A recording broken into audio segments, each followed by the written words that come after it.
Welcome back. Good morning, good afternoon, good evening, wherever you find yourself in the world.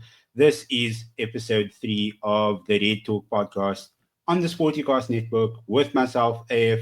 And today I have a special guest. We've been mutuals on Twitter for a while now. He is a sports writer. He writes for Sports Keeda, a lifelong Manchester United fan, hailing all the way from India. Anshumaan, welcome to the show. Thanks a lot for having me over here. As you said, we are following each other on the social media for a long time, and especially Twitter. So it's good to just connect with Reds all over the world, and especially on platforms where basically there is. I am just going to be very honest about the platform where we are, Twitter especially, where there's a lot of engagement farming. So it's Yeah, very difficult to find people who are actually willing to talk sense, and at times it just get a bit overwhelming because everybody is trying to have that engagement farming. yeah, And engagement farming once in a while is fine, where we also do that in a way that, oh, this is the best striker in the world because he's going to play for our team. That is that is kind of banter, but then again we see what kind of stuff is on social media. So I'm just happy that I'm going to talk football, and especially hopefully the people who are listening, they can also get inside the conversation, get into the chat. They can also talk about what they feel about what we are talking about. So it's going to be fun. yeah. 100%, 100%. I love that. Anshuman, the first time anybody appears on the Sportycast YouTube channel, we would normally give them an icebreaker. So, because this is a Manchester United centric show, my icebreaker question to you is: we currently have this issue in our midfield. If you could take a midfielder from our past, anytime in the past, which midfielder would you want to put in the present Manchester United team to solve our problems, and why? False. There is nobody that comes close. You know, we can have players basically who can do the tackling and the interception part, but the kind of ball retention that we want in the midfield and the passes that we want our players to find from the midfield without losing the ball, there's nobody who can does it better than Paul Scholes. So I am going with Paul Scholes, and I think he's one of my favorite players. So that goes without saying. And many people try to get into a discussion with me regarding who's the best midfielder you have seen play. Zidane or Isco. Sorry, Xavi, Iniesta. And I'm like, these guys will always be second and third. Paul Scholes remain the top. So if I have to bring just one guy, that will be Paul Scholes. Put that guy in the midfield with anybody else who can basically defend and get the ball back to Scholes. Rest will be done by him. Love that. I love that. Scalzi, our talismanic midfielder of the past, Exactly. could definitely show our current crop a thing or two.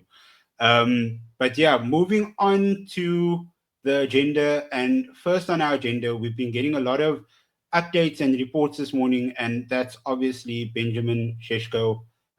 We've gone all in to try and get this guy. It's a bit of a tug and war between Manchester United and Newcastle. And the updates that we've gotten this morning is from the journalist Ben Jacobs. Newcastle prepared to improve their 75 million plus 5 million euro offer to Leipzig. With optimism, a fee and structure can be agreed. The fixed fee already meets Leipzig's valuation. Manchester United also held talks with Leipzig on Saturday evening. Both clubs waiting on Sheshko's decision, which is now expected quickly. Newcastle now feel in a position to move fast on the club-to-club side.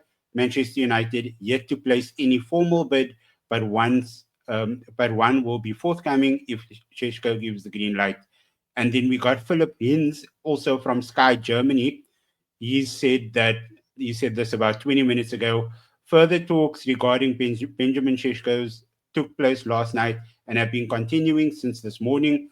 Sheshko's agents are still in Leipzig. Negotiations are ongoing. As reported, Manchester United are ready to match Newcastle's offer. Everything depends on Sheshko, a top situation for Leipzig, who would welcome a possible bidding war. Newcastle's offer was attractive for Leipzig, but the payment structure would need to be adjusted. So Anshuman, I'm gonna get to you now. This is obviously it's a huge deal. It's probably the blockbuster deal of the summer for Manchester United. Is it getting to a point, or will it get to a point where this deal, the longer it goes on, becomes a distraction to the team? Would it become a distraction to somebody like Rasmus Højlund? But I'd like to hear your thoughts on it. Obviously, it would be a huge plus for Manchester United to get a player of this caliber in, especially after finishing 15th on the log last season in the Premier League.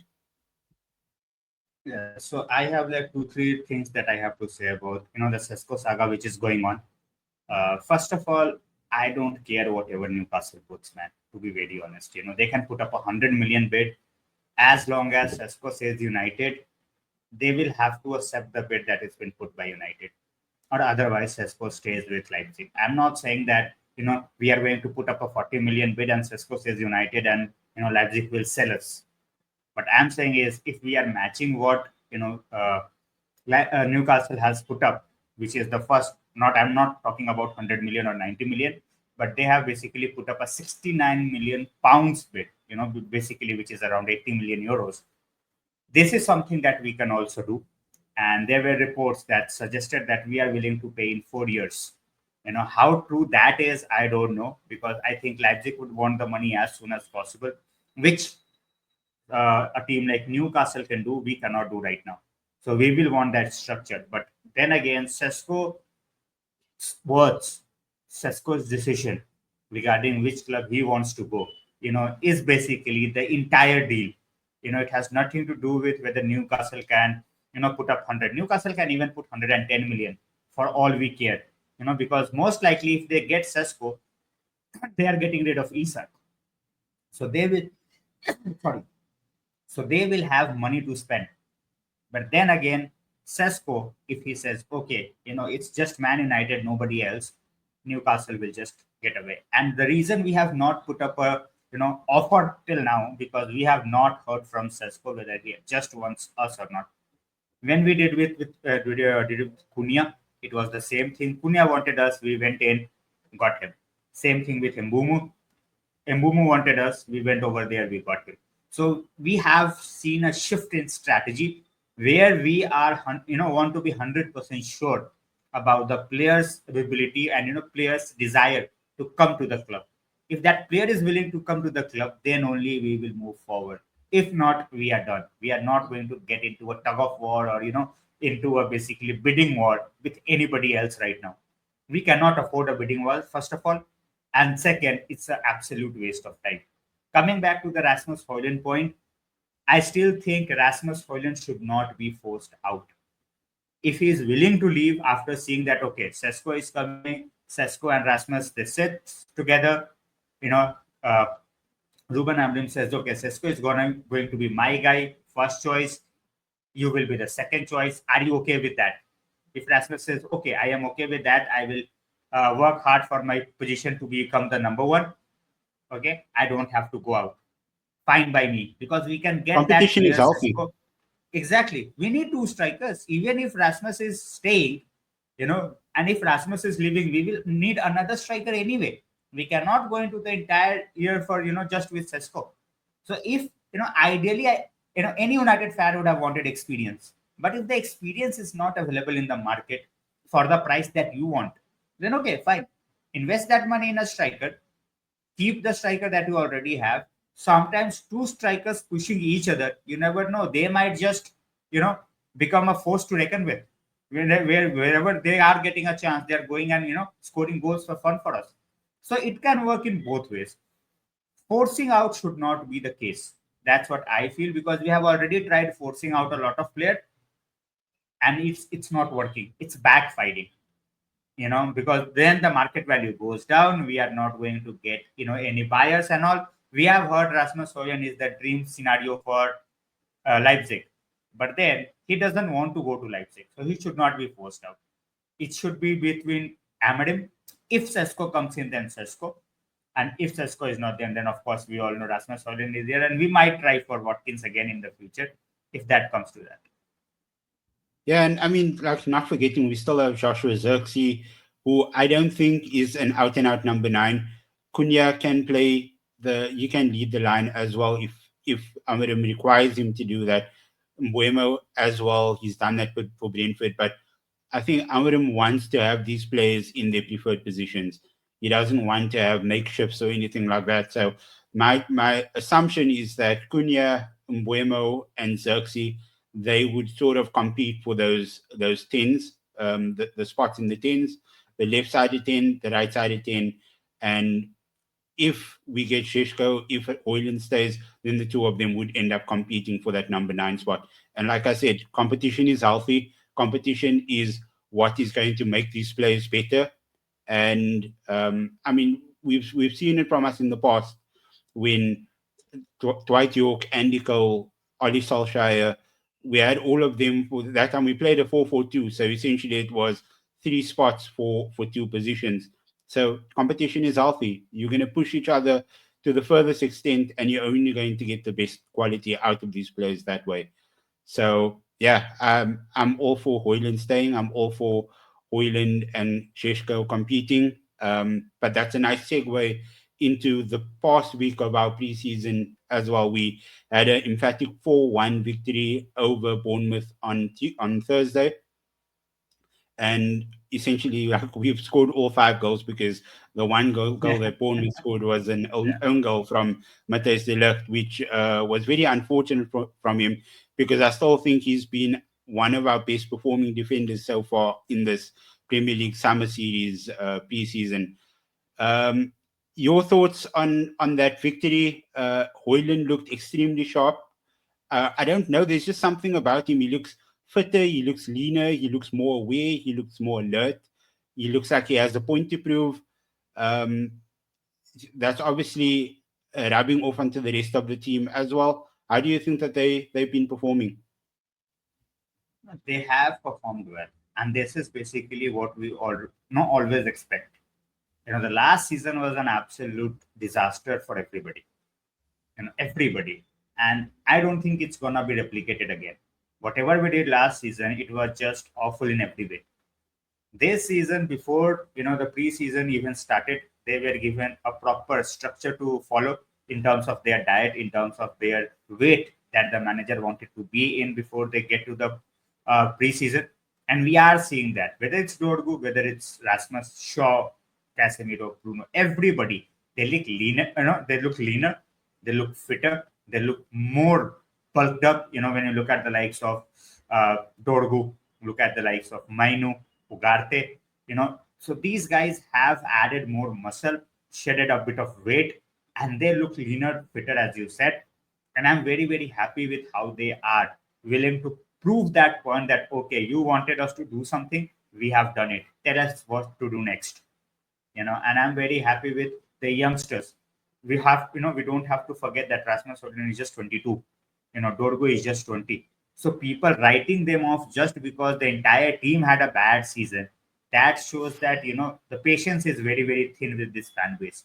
And we have to understand that not every 22-year-old, not every 20-year-old is a world beater. It takes a bit of time. The same fan base who wanted Gyökeres and they were ready to do everything for Gyökeres, they did not even have any idea what Gyökeres was doing at 22. Now they will say that, oh, so you want to talk about how Rasmus will be in 5 years, we need a player for now.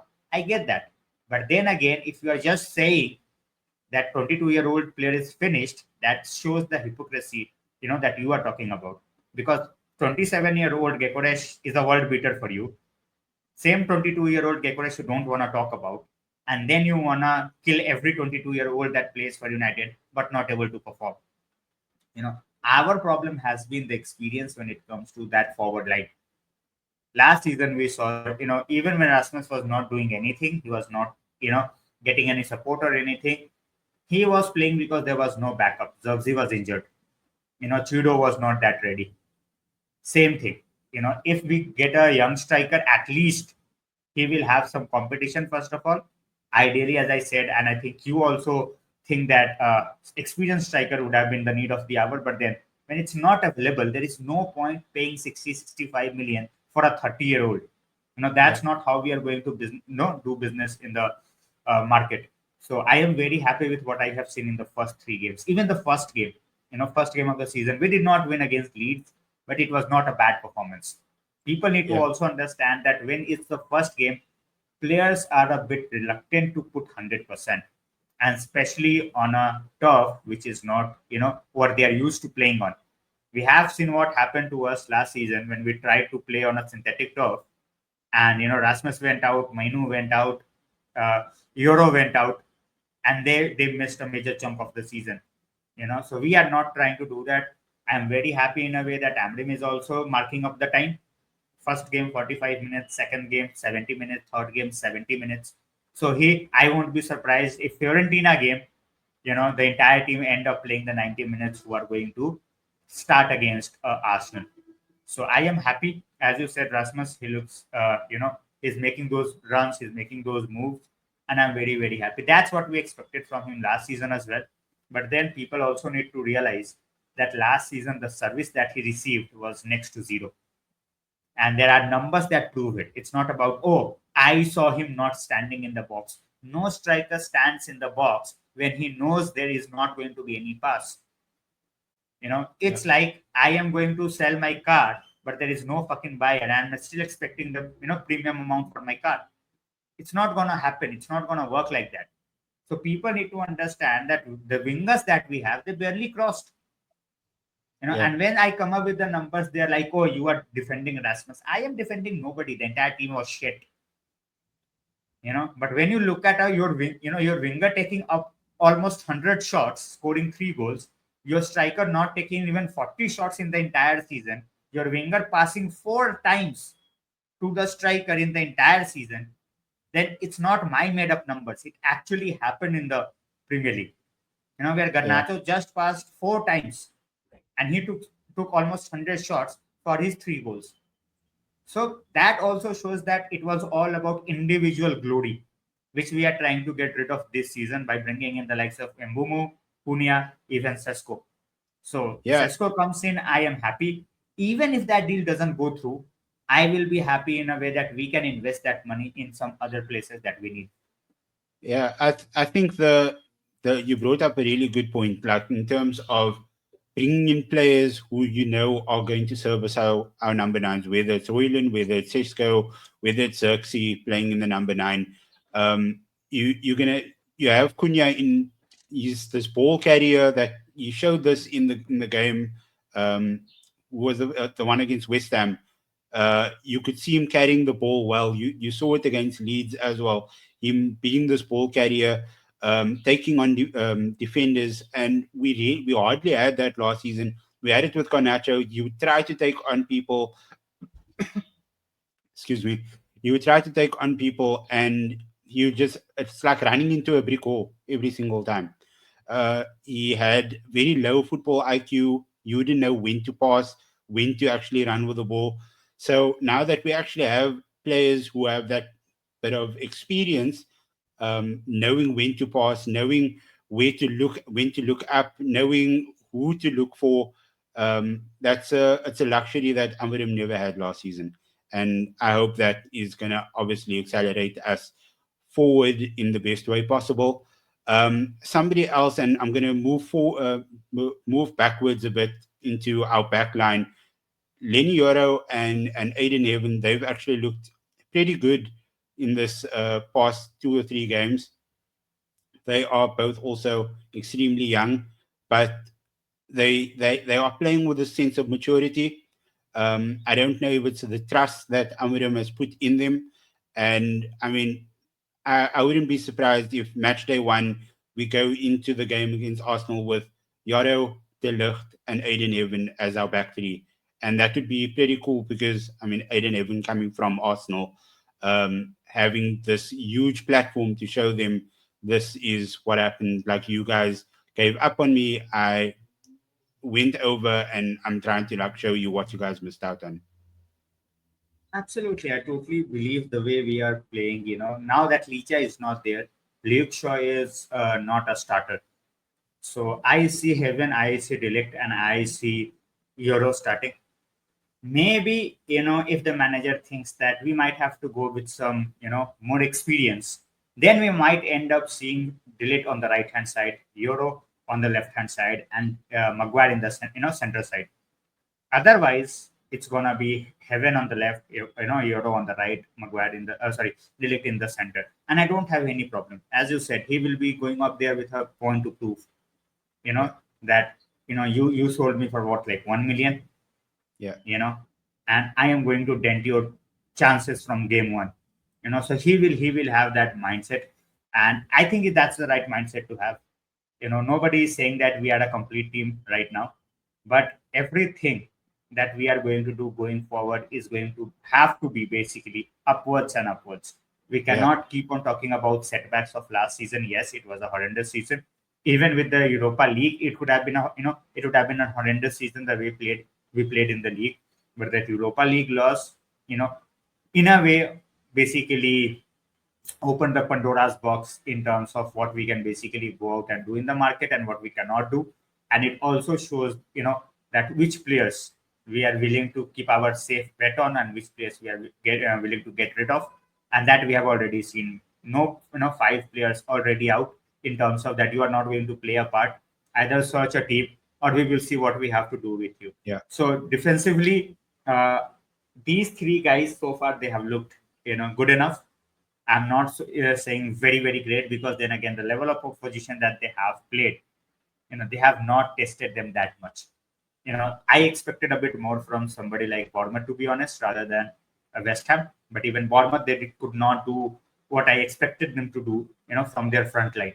Yes, their defense has weakened because of, Karke is going out and, they are also going to lose most likely Zabarnei as well. So, but still, attacking threat should have been much more, in my opinion, Yeah. from them. So, Arsenal test is going to be, immense for these 3 Yeah. guys, No, for and sure. and Haven has a very, very good opportunity to basically, make himself the number one. You know, Licha will be the number one when he's back. There is absolutely no doubt about that. But if Haven can basically provide a very good competition, that solves us a lot of money. In the meantime, he gets a lot of experience playing alongside a World Cup winner as well. So it's a Yeah. win-win situation. If Licha, and I think Licha will be back by September. That's why we are not looking to sign a left-sided centre back, because Amarim would have definitely gone for Inacio, in my opinion, if Licha was not going to be available after a month. If it was like he is going to be available in November, December, which it first looked like, that he might be coming by December or January even, then we would have gone for a centre back. Then we wouldn't have basically kept, Kevin just as the number one and Luke Shaw as a number two. So I'm very, very happy with the way Heaven is progressing. Even Luke Shaw in the last game, he was immense as well. I think that tackle blew everybody's minds, Yeah. which Yeah. he Yeah. made in The the, recovery. exactly. It was like, for the, who was it like? Everybody thought for a moment it was Lenny Euro, because Euro is, very, very well versed with those kind of tackles and the speed. But Yeah. Luke Shaw making that tackle, so he's also trying to prove a point in a way that, okay, I have been, criticized and everything. My injury issues has been a problem, but whenever I will be there, I will be putting my 100%, and that's the mindset, that everyone needs to have. Whether you are a backup, whether you are a, week in week out starter, nobody should get complacent. It's as simple as Yeah. that. Um, Something that's actually, I think it's a bit concerning for Amarim, for United fans, and that is Harry Maguire joined the squad late for pre-season, and then when he has played, he's been substituted early. He's been playing limited minutes. Amarim's trying to obviously ease him in with regards to minutes that he's able to play, but I highly doubt that he will be fully 100% match fit by the first day of the Premier League. They still have the game today, and then they have the game against Fiorentina next week Saturday, for him to obviously like accumulate those match fitness hours. But yeah, he's been subbed off twice. He's been playing minimal match minutes. So that's definitely something that Man United fans are going to want to keep their eyes on, and just hope that he'll be able to get there sooner rather than later. I'm not actually quite sure why it's taken him a bit longer than the rest of the team to sort of get to this point. But yeah, let's hope. And then Mazraoui as well. He hasn't been training for the last day or two, so I doubt he's going to be involved in the game tonight. Or if he does, then he'll probably come off the bench for about 20 minutes or so. But just moving on to tonight's game, and we'll be getting our first glimpse of Brian Mbeumo in a Man United shirt. The news and the rumors that's been coming out of the camp is that Amorim will play Mbeumo in some part tonight, whether it's a start, whether it's coming off the bench. How excited are you to see him play in his first Man United game? And what do you think he's going to be offering this team as a whole, not just with service, but just in general for the team, whether it's team morale, whether it's footballing wise? What are you looking forward to the most from Brian Mbeumo? The biggest upgrade, in my opinion, on that side is the fitness part. We have seen whether it was Ahmad, whether it was Mason Mount, both the guys have had fitness issues. Ahmad will be shifting as a wing back most likely, that we have seen the way Amrim is playing. So a player like Mbeumo on that side, who is very, very well versed with the system, at the same point of time, he's very, very good with his tracking back, because he played in a team, where everybody had to put up a lot of shift. And that is something that I am very excited to see. Of course, goal and assists will be the marker for Mbeumo, Cunha, Rasmus. But off the ball work, what they are trying to do with, the synchronization of the team is something I want to see as well. I'm not expecting Mbeumo to hit the ground running straight away, because it's going to be his first 45. So there will be basically, you can say, a bit of a lazy gameplay, that he has not played that much. And lazy, I'm using the word because I just don't want to be very, very harsh in a way that, oh, I expect so much from you in the very first 20-25 minutes. He has I think hardly it's trained. I think it would like, instead of lazy, maybe he wouldn't be as sharp as the rest of the team. Yeah, he maybe not be sharp as. Yeah. And he will also be looking in a way that he does not have to get injured as well. So when you are on the pitch for the first time, coming after not playing any games and not being a part of the setup, and all of a sudden now that you are going to play after like what, 10 days of training, and we have also read reports that we are not training full-fledged. We are working a lot on our positioning, on what we want to try in terms of, with the ball, without the ball. So we are not focused on that much of training. So I don't think that he will have enough in his legs to even play 45. But we will have to wait and see how it goes for him in a setup that he knows. But then again, the synchronization, because he was playing with Brentford for a long time. Now he's getting over there, and he will be linking up with Hamad or Dallo, whoever plays, in the first half or the second half, because these are the two wing backs that we are, playing right now. Mazraoui is not in the mix. So even if he comes in, he might play 20-25 minutes. We have seen Zirkzee not been a part of it. So I'm excited about Mbeumo, but at the same point of time, I don't want him to try too much. Yeah. In a preseason game where you have not, as I said, not trained that much, and then you try to impress everybody in just 45-40 minutes, and end up doing a knock or anything, and then end up staying out for like a week, 2 weeks or 3 weeks. I don't want that. Go slow, go slow. Make sure that you are fit. Another week of training, then you play Fiorentina. You might get 60-65 minutes in that game, and then you will be set to go at Old Trafford. Yeah. But here, I will just want him to manage his risk more than trying to go for a goal or an assist. If it comes, fair enough. But if not, then make sure you are not getting injured. And the biggest part for me in every preseason is the injury. You can win certain games, lose certain games. For me, preseason is all about getting the minutes into your legs, understanding what the coach is trying to make you do. You can win all the games in the preseason. First game of the season, you go at Old Trafford and get hammered because you have 4 players injured. That's not anybody wants to see at this point of time. So we have to keep an eye on the players, especially those players who are either playing for the first time or who have got minimal minutes. Don't over push yourself, Yeah. for a friendly, after which you're coming to Old Trafford anywhere. Come to Old Trafford, then show whatever you have to show. But just make sure that in in US, Make sure you're not getting injured. Yeah. A couple of weeks ago, I had Adam Joseph on the show, and yeah, he echoed the same thing.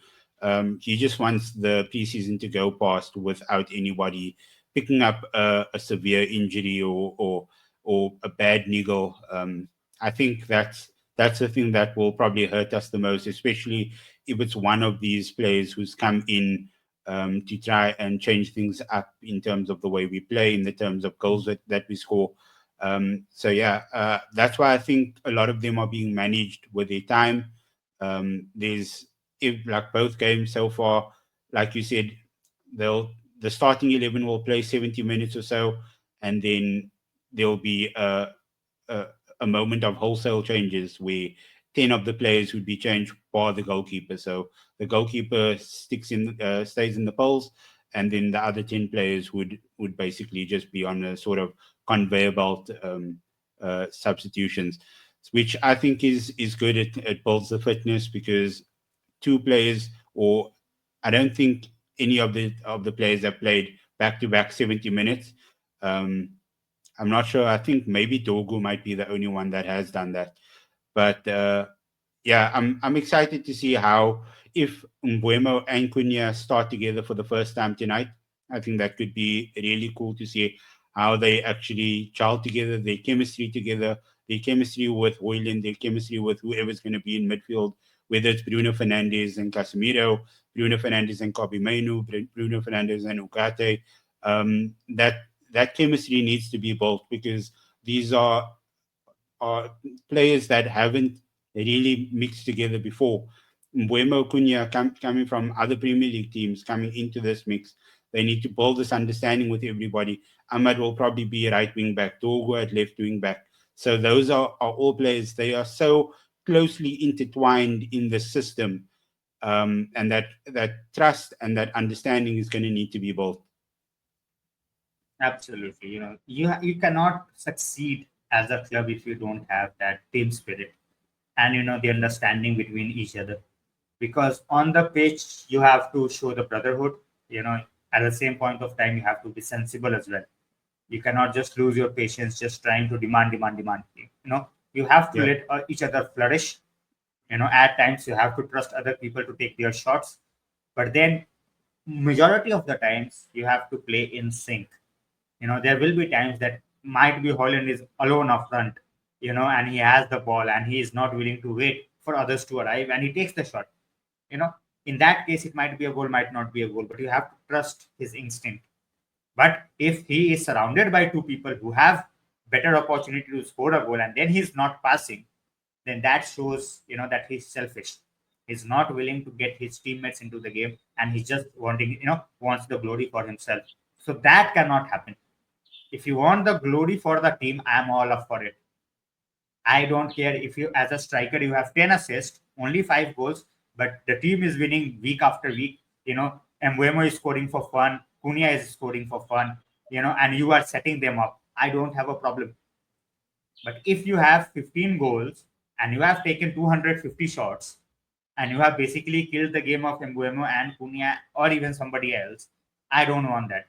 For show off, yes, you have 15 goals, but what have you done to the team? Killed the entire gameplay. So you have to be a part of how the coaches' directions are going to be, how Cunha plays, how Mbumu plays. Mbumu will cross, Cunha will cross. There is absolutely no doubt in that. So you have to now, you know, work on your positioning as well. It's not Garnacho anymore. You know, it's not Rashford anymore that they are not crossing that much. Rashford even used to cross. With Garnacho, it was a hopeless case. So now, as a striker, now you have to get that thing out of your mind that I won't be cross the ball. You have to be in a better position. You have to make the better runs, and you have to handle the defenders well. One part of scrutiny that comes for somebody like Rasmus Holland is he tries to wrestle with the defenders a lot.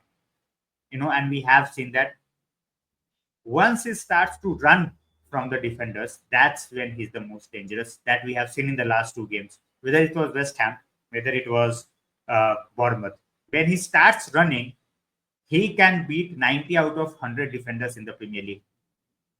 But when yeah, you are going basically, your shoulder to the back of the defender, one push, if you fell down, you're not gonna get a foul, and you have killed We've the actually play. seen minimal of that in this preseason, though. We Yeah, haven't seen him doing that as much as we have in the Premier exactly. League last season. Yep, he has totally reduced on trying to bend his back on the defender. He can basically understand that if he's not running, he's an easy prey. It's not like he's somebody like, from the past. If we are talking about somebody like a Didier Drogba, that even if he goes toe to toe with the defender, he can just outmuscle any defender. That's not happening with Rasmus Højlund. He is tall, but Yeah. it's not like that. He will get into a defender and the defender will fall down.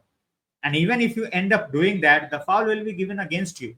So even if you are getting rid of the defender, you are not contributing anything. The referee will end up blowing the whistle. So the moment you start running, you have to make sure that the defender, even if he's close to you, you can beat him on the turn, or you can get a foul on him on the turn. That's where he has to be sharp, and then everything will play, fall in place, in my opinion. Yeah, man. I think that there's so much potential ahead for Rasmus Højlund, especially in this system with this team. He looks like he's fitting in the way that Amarim needs him to do that. Um, the only thing is now, like, will he still be a United player on the 2nd of September? And we'll just, like we spoke about that a bit earlier, like we'll just have to wait and see to see how that whole transfer saga pans out. Before we end off, I just want to touch on this Garnacho headache, and that's essentially what it is. Like he's being extremely disrespectful to the club.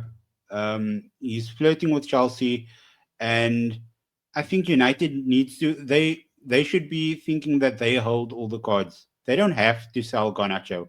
It's World Cup No, year. They can they can easily threaten him to play with the youth team. They can absolutely. make him sit on the bench all season. They don't have to sell him for 40 million either. If Chelsea really wants him, they have to pay top dollar. Chelsea sells all of these other players for a top amount. They just sold Nani Madueke now for 52 million to Arsenal. Yeah, In my opinion, Garnacho should be valued higher than that. His ceiling is much higher than Nani Madueke's. He's going to go on to be a better player than Nani Madueke. So I think Man United should be stubborn in their approach. They should put their foot down and say that this is how much we are expecting of him, in the same way that Leipzig is doing with Benjamin Sheshko. They want a certain price, and the teams that want him, they have to come and they have to have a bidding war for him. So United should be doing the same with Alejandro Garnacho, and I really hope that we get to the end of this silly saga very soon. exactly. I totally agree with you. I totally agree with you in a way that we hold the cards when it comes to Garnacho only because it's the World Cup year. First of all, he's not on a very hefty wages, so it's very easy for us to pay the wages and not put a hole in our pockets. So it's totally fine with the wages front. As you said, whether we get him more, whether we get more for him than Madueke or not, but we should not budge more, less than 50 million. Because this is the team that you wanna go, then fair enough, go and tell them to pay the money. Otherwise, you are not going to play the World Cup. You think yourself of Cristiano Ronaldo, stay on the bench. Stay on the bench, not like bench is like under 21, you know, like basically go. You are not going to be a part of the setup. It's as simple as that. Yeah. So, this is the guy we can make an example out of. We have been played around, bullied in the market by a lot of clubs. Now it's our chance to basically bully Chelsea and say, okay, you want the player, fair enough. If you want to pay 50 million, take the player. If you don't want to pay 50 million, deal done. It's a deal over. Not going to happen. He will stay with the under 21s. He's not going to be a part of the World Cup. We are happy to pay the wages. Next season, we will see what happens next season. We are going to ruin his 1 year. He's not going to play at all. And that's how you make a point. It cannot be Yeah. like, okay, 30 million, end of the window. Okay, let's take the profit. No. Then you will be taken for a ride for everybody in the transfer market. Then the culture is not changing. You are just, basically delaying what was basically happening before. Yeah. So if you A have to couple put of up a marker, yeah, no. Go ahead. Go ahead. yeah. So that's what I'm saying. If you have to put up a marker, this is the guy. Alejandro Garnacho is your guy to basically make an example of. Do that, Yeah. or otherwise you will end up regretting it. Yeah, a couple of weeks ago, Amarim actually said in his press conference that Umar Barada and Jason Wilcox, they have numbers for all of these guys in the bomb squad. So that's Anthony, Jadon Sancho, Taro Malasia, Leandro Garnacho. And if the teams who are bidding for them don't reach those numbers, then they will be welcomed back into the United squad. And I think that's a good mindset to have. It shows that these footballing people that we have in these dedicated positions now know actually what they are doing and Yeah, how to actually deal with these other clubs, because previously, before, like you said, we were taken for a joke. Like yeah, we were bullied in every regard when it came to negotiations. We would pay top dollar for any player. We would give all of these players the highest contracts in the Premier League. And I think we've gotten to a point now where we know that we shouldn't be bullied. We know how these players should be valued, and if the clubs who want them can't reach those valuations, then move on and go to the next one. And I really hope that that actually plays out the way that he said that it would. exactly. But yeah, that is all for our episode today. Very quick and concise compared to the previous episodes. We dove a bit into detail. But yeah, thank you so much, Anshuman, for coming through. Please plug yourself. Where can the people find you? What you have going on right now on YouTube, on social media? Yeah, let everybody know. Yeah, so on YouTube, you can find me by the name The United Road. We are closing in on 19,000 subscribers. We are basically hoping that before the season start, before we do Sesko signings and two, three more signings, we can reach 20,000 subscribers. And on YouTube, sorry, on on X, basically, formerly Twitter. I still call it Twitter. I don't know why. I just cannot, come with the name of Yeah, X somehow. I still call it Twitter. So on Twitter, you can find me on ANSH_United. That is UTD.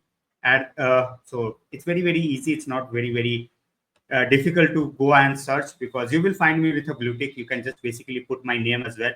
So I take the blue tick to make sure that I am not facing any nonsense comments, because anything you write over there, you will have like 10, 15 bots ready to attack you with, pawn stuff and all that stuff. So just to make sure that these are not, in my comment section and basically killing the appetite that I have for the game and the people that are there to basically have a proper conversation. Because if you just keep on getting the bot messages, all you are yeah. busy in is basically deleting those messages. So Anshuman Singh, you can find on Twitter very, very easily, and the United Road on YouTube. So that will be great if you guys can show up, turn up, share your views. It will be amazing. Amazing. Will do, will do. Please follow the United Road on YouTube. But yeah, thank you so much for coming through. I am at AF Parker 642 on all platforms. We are at Sportycast on all platforms as well. We do news updates for all sports, not only football, every day on Twitter, on Threads, on Blue Sky. So give us a follow, give us a subscribe on YouTube, like this video, share this video, tap the subscribe button, tell everybody you know about Sportycast. We are also trying to get our name out there, trying to grow this community as much as we can. So yeah, that is all from me and Anshuman. Up until next time, peace.